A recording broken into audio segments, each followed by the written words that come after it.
Hello guys, welcome to this channel. I hope you guys are doing well. Before we start, make sure to subscribe to this channel and hit that notification bell to get updated from us. Today in this video, I'm gonna teach you to log out from your Microsoft account in your desktop. Firstly, make sure that you are connected to internet. This process is very simple and easy. Now let's get straight into the process. You can see that I have already logged into my Microsoft account.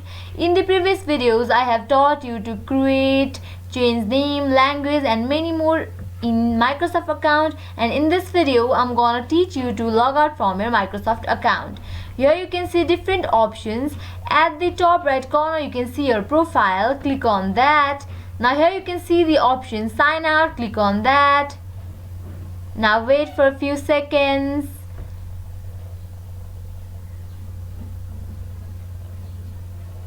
Now here you can see that I have easily logged out from my Microsoft account in my desktop. In this way you can easily log out from your Microsoft account. I hope this video will help you. At last, make sure to like, share and subscribe to this channel. Also hit that bell icon so you get notified every time we post new videos. Thank you.